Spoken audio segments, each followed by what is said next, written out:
तुम्हें लग रहा है कि तुम ये वीडियो अपनी मर्जी से देख रहे हो। नहीं, तुम यहाँ इसलिए हो क्योंकि तुम्हारी जिंदगी में एक चीज गायब है, शक्ति। दफ्तर में कोई तुम्हारी बात काट देता है, घर में फैसले कोई और लेता है, दोस्तों के बीच तुम्हारी मौजूदगी बस औपचारिक है। तुम गलत नहीं हो, लेकिन तुम जो संकेत दे रहे हो वो तुम्हें कमजोर दिखाते हैं। मैकियावेली ने कहा था, दुनिया दो हिस्सों में बटी है, जो शिकार करते हैं और जो कटने के लिए पैदा होते हैं। अपनी गर्दन को छू कर देखो, तुम किस तरफ हो। जब कोई सामने खड़ा होकर तुम्हारा अपमान करता है तो तुम्हारे हाथ कांपते क्यों हैं? अपने फोन को देखो, तुम उस इंसान के मैसेज का इंतजार कर रहे हो जो तुम्हारे बारे में सोचता तक नहीं। तुम अपनी ही जिंदगी में एक एक्स्ट्रा कलाकार हो। क्या तुम्हें जलन होती है जब तुम उन लोगों को देखते हो जो नियम तोड़ते हैं और फिर भी जीतते हैं? तुम्हें जलन इसलिए नहीं होती क्योंकि वे गलत हैं, बल्कि इसलिए क्योंकि उनमें वो करने की हिम्मत है जो तुम कभी नहीं कर पाए। तुम अपनी कायरता को नैतिकता का नाम देते हो। तुम कहते हो मैं ईमानदार हूं, जबकि सच ये है कि तुम्हारे पास चालाकी करने का दिमाग ही नहीं है। तुम कहते हो मैं दयालु हूं, जबकि सच ये है कि तुम किसी का मुकाबला करने से डरते हो। तुम यहाँ ज्ञान लेने नहीं आए हो, तुम यहाँ इसलिए हो क्योंकि तुम थक चुके हो दूसरों के पैरों की धूल बनकर। तुम खुद से कहते हो मैं अच्छा हूं, इसलिए मेरे साथ बुरा होता है। झूठ बोलना बंद करो, तुम अच्छे नहीं हो, तुम कमजोर हो, और इस दुनिया में कमजोरी सबसे बड़ा पाप है। अगले 13 मिनट में मैं तुम्हारी उस मासूमियत की खाल उधेड़ दूंगा जिसे तुम अपनी ढाल बनाकर घूमते हो। मैकियावेली का पहला सबक, भीड़ हमेशा गलत होती है। अगर तुम उस रास्ते पर चल रहे हो जहां सब चल रहे हैं, तो यकीन मानो तुम कसाई खाने की तरफ जा रहे हो। तुम अपने दोस्तों के साथ बैठते हो, उनके साथ हंसते हो, उनकी फालतू बातों में हाँ में हाँ मिलाते हो। क्यों? क्योंकि तुम्हें अकेलेपन से मौत जैसा डर लगता है। तुम्हें लगता है कि अगर तुम इस भीड़ से बाहर निकले तो तुम्हारा कोई वजूद नहीं रहेगा। सच्चाई ये है कि तुम पहले से ही अकेले हो। वे लोग जिन्हें तुम दोस्त कहते हो, वे सिर्फ तुम्हारी मौजूदगी का इस्तेमाल अपने खालीपन को भरने के लिए कर रहे हैं। जिस दिन तुम उनके काम के नहीं रहोगे, वे तुम्हें ऐसे भूल जाएंगे जैसे कोई पुराना अखबार। क्या तुम जानते हो कि असली ताकत कहाँ है? असली ताकत बहिष्कार यानी एक्सक्लूजन में है। खुद को इतना ऊपर उठाओ कि तुम उस भीड़ का हिस्सा न बनो, बल्कि वो भीड़ तुम्हारी एक झलक के लिए तरसे। तनाव बढ़ाते हुए, तुम हर पार्टी में क्यों जाते हो? तुम हर कॉल क्यों उठाते हो? तुम क्यों चाहते हो कि हर कोई तुम्हें अच्छा लड़का या अच्छी लड़की कहे? क्योंकि तुम अंदर से खोखले हो। तुम अपनी पहचान दूसरों की नजरों में ढूंढ रहे हो। मैकियावेली ने सिखाया था कि एक राजा को प्रजा के बीच नहीं, बल्कि प्रजा के ऊपर होना चाहिए। जब तुम सबके लिए उपलब्ध होते हो तो तुम सस्ते हो जाते हो। तुम एक कमोडिटी बन जाते हो जिसे कोई भी इस्तेमाल कर सकता है। अगर तुम मानसिक अछूत बनना चाहते हो तो पहले इस भीड़ से नफरत करना सीखो। उनसे नफरत करो जो तुम्हें तुम्हारी औकात में रखना चाहते हैं। तुम्हारी ये इच्छा कि लोग मुझे पसंद करें तुम्हारी सबसे बड़ी बेड़ी है। जो इंसान सबको खुश रखना चाहता है, उसकी अपनी कोई कीमत नहीं होती। तुम एक खिलौना हो, जब तक काम के हो पास हो, जैसे ही पुराने हुए फेंक दिए जाओगे। क्या तुम्हें लगता है कि तुम खास हो? नहीं, तुम रिप्लेसेबल हो। क्या तुम्हें पता है, जिस ग्रुप चैट में तुम चुटकुले भेजते हो, वहां तुम्हारे पीछे तुम्हारा मजाक उड़ाया जाता है और तुम्हें भनक तक नहीं है। वफादारी का कफन। वफादारी क्या खूबसूरत शब्द है ना? बेवकूफों को ये शब्द बहुत पसंद आता है, वे इसे पवित्र मानते हैं। लेकिन मैकियावेली के लिए वफादारी सिर्फ एक करेंसी थी जिसे तब तक इस्तेमाल किया जाता है जब तक उसकी वैल्यू हो। तुम किसी पर भरोसा करते हो? तुम सोचते हो कि कोई तुम्हारे लिए अपनी जान दे देगा? तुम कितने मासूम हो।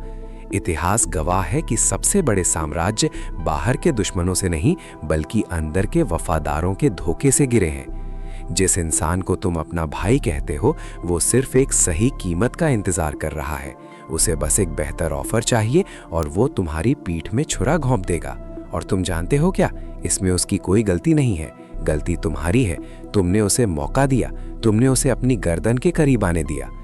मैकियावेली जानता था कि वफादारी सिर्फ तब तक रहती है जब तक उसका फायदा होता है। तुम वफादारी की उम्मीद करके अपनी पीठ पर खुद छुरा घोंप रहे हो। अगर तुम किसी की गर्दन पर हाथ नहीं रख सकते तो वो तुम्हारा सम्मान नहीं करेगा। वफादारी मत मांगो, मजबूरी पैदा करो। भरोसा शब्द को अपनी डिक्शनरी से निकाल फेंको। इसकी जगह रणनीति यानी स्ट्रैटेजी को जगह दो। किसी से ये मत पूछो कि क्या तुम वफादार हो, बल्कि ये सुनिश्चित करो कि क्या तुम्हें मेरा साथ छोड़ना महंगा पड़ेगा। लोगों को प्यार से नहीं, मजबूरी से बांधो। उन्हें एहसास दिलाओ कि अगर वे तुम्हारे खिलाफ गए तो उनका विनाश निश्चित है। ये क्रूर लग सकता है, लेकिन यही वो सच है जिसे तुम सुनने से डर रहे हो।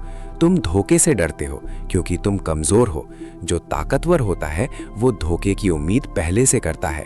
वो जानता है कि शतरंज की बिसात पर हर मोहरा बदला जा सकता है। क्या तुम एक मोहरा हो जिसे बदला जाएगा, या तुम वो हाथ हो जो बिसात बिछाता है? क्या तुम अभी भी सुन रहे हो?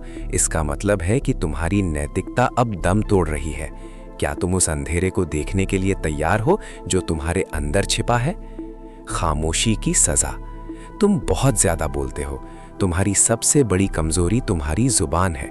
तुम अपनी योजनाएं बताते हो, तुम अपनी खुशियां जाहिर करते हो, तुम अपना दुख गाते हो। क्यों? क्या तुम्हें लगता है कि दुनिया को तुम्हारी परवाह है? दुनिया को सिर्फ तमाशा चाहिए। तुम जितना ज्यादा बोलते हो तुम उतने ही प्रिडिक्टेबल हो जाते हो, और जो प्रिडिक्टेबल है उसे हराना सबसे आसान है। मैकियावेली की सबसे बड़ी ताकत उसकी खामोशी थी। सन्नाटा एक ऐसी चीज है जिससे इंसान सबसे ज्यादा डरता है। जब तुम चुप होते हो तो लोग तुम्हारे बारे में सोचने पर मजबूर हो जाते हैं। वे अपनी घबराहट में खुद ही अपनी कमजोरियां उगलने लगते हैं। चुप रहना सीखो। अपने चेहरे को एक पत्थर की तरह बना लो जिस पर कोई भाव ना हो। लोगों को ये कभी पता नहीं चलना चाहिए कि तुम क्या सोच रहे हो या तुम्हारी अगली चाल क्या होगी। शक्ति कभी सफाई नहीं देती। तुम्हारी आवाज तुम्हारी घबराहट को उजागर करती है। मैकियावेली की तरह ठंडे बनो। जब तुम चुप रहते हो तो तुम एक पहेली बन जाते हो। सन्नाटा पैदा करो। लोगों को तुम्हारे बगल में बैठने से डर लगना चाहिए। उन्हें लगने दो कि तुम्हारी खामोशी उनके खिलाफ कोई साजिश है। उनकी बेचैनी ही तुम्हारी जीत है। और इसके साथ ही आती है अनुपस्थिति यानी एब्सेंस की कला। तुम हर जगह क्यों मौजूद हो? तुम क्यों चाहते हो कि हर कोई तुम्हें देखे? मैकियावेली ने कहा था कि जो चीज हर वक्त आंखों के सामने रहती है वो अपनी चमक खो देती है। गायब हो जाओ। जब दुनिया तुम्हें ढूंढ रही हो तब मत मिलो। अगला सबक तुम्हें ये एहसास कराएगा कि तुम्हारी ममता और दया असल में तुम्हारी नपुंसकता है। दया का अंत। अब आता है सबसे कठिन सबक, वो सबक जिसे सुनकर शायद तुम अभी वीडियो बंद करना चाहो। तुम्हें रात को नींद नहीं आती क्योंकि तुम्हें गिल्ट महसूस होता है। ये गिल्ट तुम्हारी नैतिकता नहीं है, ये उन लोगों का डाला हुआ डर है जो तुम्हें गुलाम बनाए रखना चाहते हैं। दया एक वायरस है जो तुम्हारी रणनीति को खोखला कर देता है। अगर किसी को कुचलना तुम्हारी जीत के लिए जरूरी है तो उसे कुचलो और आगे बढ़ो। पछतावा वो लोग करते हैं जिनके पास भविष्य की कोई योजना नहीं होती। शिकारी कभी अपने शिकार के लिए नहीं रोता।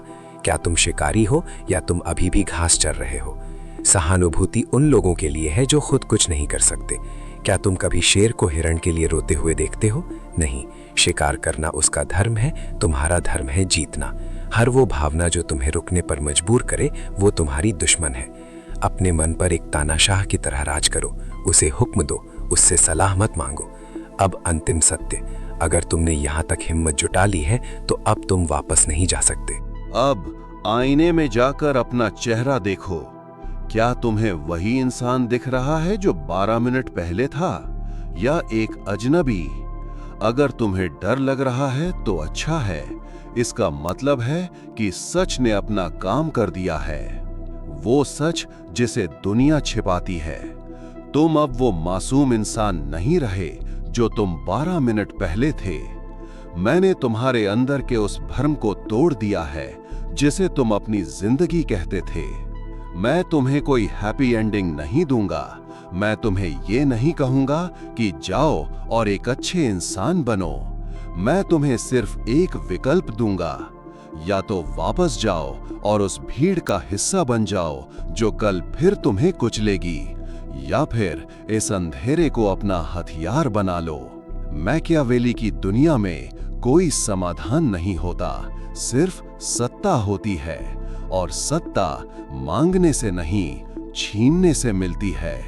अपने आसपास देखो, हर कोई तुम्हारा प्रतिद्वंद्वी है, हर रिश्ता एक सौदा है, हर मुस्कान एक मुखौटा है। अब जब तुमने सत्य को देख लिया है तो तुम वापस नहीं जा सकते। तुम अब मानसिक रूप से अछूत होने की दहलीज पर खड़े हो। या तो कूदो और राजा बनो, या पीछे मुड़ो और हमेशा के लिए एक गुमनाम लाश बन जाओ। चुनाव तुम्हारा है। अगर तुम में चुनने की हिम्मत बची है तो कमेंट्स में अपनी एफर्मेशंस मत छोड़ना। मुझे तुम्हारी तारीफ नहीं चाहिए, मुझे बस तुम्हारी कामयाबी चाहिए, चाहे उसकी कीमत कुछ भी हो। अब जाओ और अपनी दुनिया को अपनी मुट्ठी में कर लो।